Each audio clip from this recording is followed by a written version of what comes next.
Okay guys, welcome back. We're going to make a video and I'm going to show you 4 different fields of stubble red clover and how we've managed it. So come up here a little bit closer, honey. This was the last field we were on. If you look right here, you will see cow manure piles.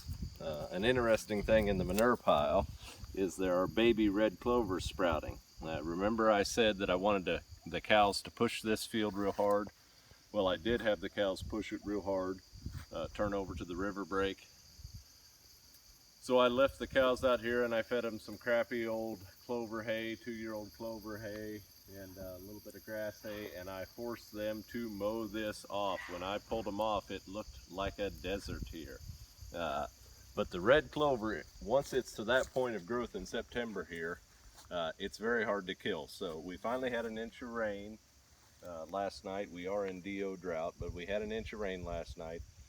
This clover will perk up and go to town. Looking down here at the ground, I pushed this field hard, and the cows, when they're out here, they love eating the grass.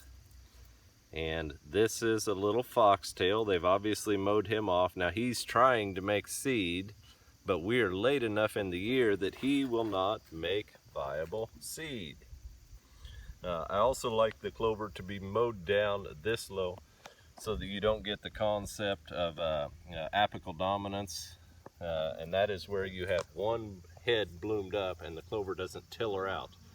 When you have the clover mowed off short like this going into winter, if you look down here, I'll pull an individual plant and you'll see what we have going on that individual plant. Look how many tillers we have coming on that individual plant. Now those will burn off in winter, but next spring those will all shoot stems. So we got 1 stem, 2 stem, 3 stem, 4, 5. We have at least 6 stems on that crown, and that will give you a vigorous growth in the spring so that the clover will have utter domination in this field. So let's go to the second field. Okay guys, so this is a hill field. This is where I showed you the butterflies a while back. What happened in that field, right after I got done showing you the butterflies, we put the cows out. We only kept them on here for about 2 weeks, and then we pulled them off. And so you're looking at yourself and you're saying, these 2 fields look exactly the same. Well, the difference was there was no stubble hay on this field, and the hill had run out of moisture. There was no stubble hay taken on this field, and there was about half as much grazing. The cows were only here for a week and a half, and then we pulled them off and mowed it. This field we're going into beans next year, and so I just didn't want to let any annual weeds go to seed, and in that mission I have accomplished that mission. We have a good cover crop, we have no annual weeds going to seed, and we have some good nitrogen fixation going on. Okay guys, this is field number 3. This is, like my wife says, this is every allergy person's nightmare.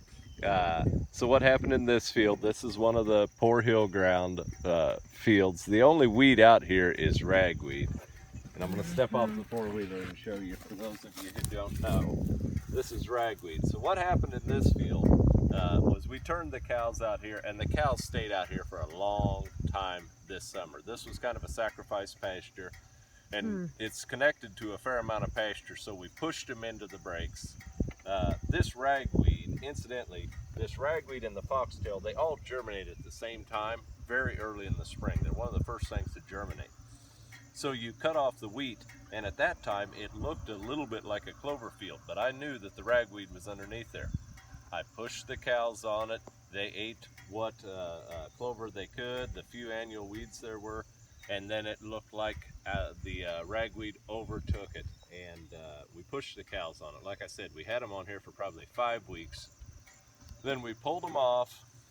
It's a poor hill field, it needs a lot of manure. We pulled them off, and we let the ragweed grow up, and then we mowed it off. So this ragweed out here, although it looks horrible, I have not let any ragweed go to seed. And now, after that inch of rain I mentioned, even the dry times, the inch of rain, now you look out here, we have a perfect stand of clover, and it's about the right growth habit to go into the winter.